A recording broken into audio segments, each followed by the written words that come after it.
అందరికీ నమస్కారం. అటు అసెంబ్లీలో కానీ అసెంబ్లీ బయట కానీ కోమటిరెడ్డి మాట్లాడినటువంటి మాటలు చూస్తే అబద్ధాలే సిగ్గుపడే విధంగా ఆయన మాటలు అవుపడతా ఉంటాయి. ఇవాళ ఆయన మాటలు నిజంగా కూడా డ్రైనేజీలో మోరి కన్నా హీనంగా ఆయన మాట్లాడే అబద్ధపు మాటలు చూస్తే నిజంగా డ్రైనేజీ మోరి కూడా అంత అసహ్యంగా ఉండదు. ఆ విధంగా కోమటిరెడ్డి వెంకటరెడ్డి మాట్లాడినటువంటి మాటలు ఇవాళ అవుపడతా ఉన్నాయి. ఎందుకంటే 4 సార్లు ఎమ్మెల్యే గెలిపించారు ప్రజలు. నిజంగా నాకు ఆశ్చర్యం వేస్తుంది.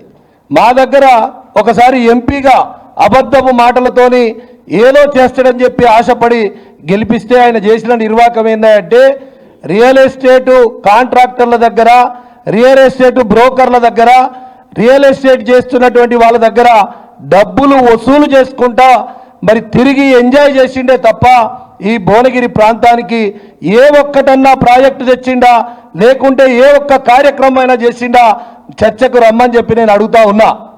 ఇవాళ మరి యాదాద్రి భువనగిరి జిల్లా అంతా కూడా అభివృద్ధి చెందిందంటే కేసీఆర్ గారి నాయకత్వంలో ఆనాడు మంత్రిగా జగదీశ్వర్ రెడ్డి గారు అంత పెద్ద గుట్టను అనేక రకాలుగా అభివృద్ధి చేసి దాదాపు 1200 కోట్ల రూపాయలతోని గుట్టను అభివృద్ధి చేస్తే అక్కడ ఉన్నటువంటి అనేక మంది బాగుపడ్డారు.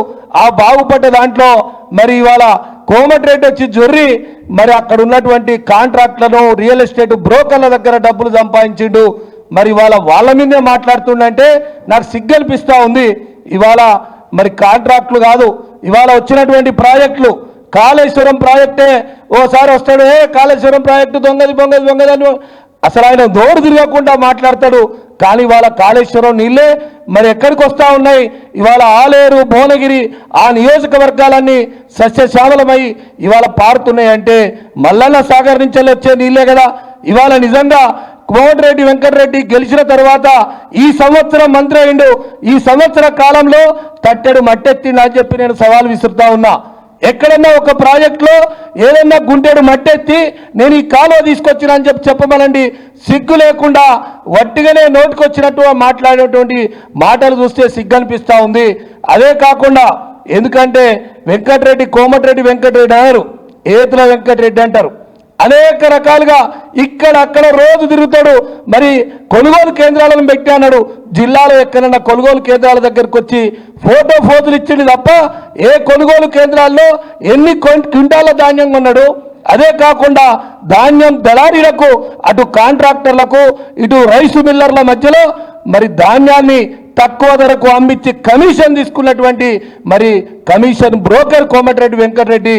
నిజంగా ఇవాళ ప్రభుత్వం మాట్లాడుతున్నటువంటి విధానం కానీ, అటు రేవంత్ రెడ్డి కానీ, ఇటు కోమటిరెడ్డి వెంకటరెడ్డి కానీ ప్రభుత్వంలో ఉండి సిగ్గు లేకుండా ఇలా విమర్శ చేస్తూ ఉన్నారు.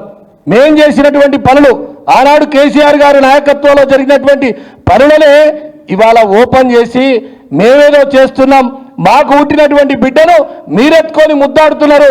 ముద్దాడినా కనీసం మాకు పుట్టిందని చెప్పకుండా సిగ్గు లేకుండా ఇవాళ అవాకులు చవాకులు పలుకుతూ ఉన్నారు. అదందరూ కూడా ప్రజలు గమనిస్తూ ఉన్నారు. నేను అడుగుతా ఉన్నా, ఆర్ఎండ్బి మినిస్టర్గా సంవత్సర కాలమైంది. ఆలేరులో అండర్ పాస్ బ్రిడ్జ్ ఉంది. గొప్పలు చెప్పినావు ఎలక్షన్లో, నేను మంత్రి కాగానే ఏదో చేస్తా అని చెప్పినావు.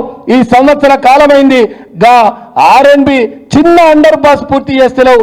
సిగ్గనిపిస్తలేదా కోమటిరెడ్డి వెంకటరెడ్డి? మాట్లాడడానికి ప్రభుత్వంలో ఉండి చాతగాక దద్దమ్మ మాటలు మాట్లాడుకుంటూ ఇవాళ అనేక పనులు చేసినటువంటి కేసీఆర్ గారిని కానీ, కేటీఆర్ని కానీ, హరీష్ రావు గారిని కానీ, ఇవాళ జగదీశ్వర్ రెడ్డి గారిని, నల్లగొండ జిల్లా ప్రదాత జగదీశ్వర్ రెడ్డి గారిని కూడా విమర్శిస్తున్నావు.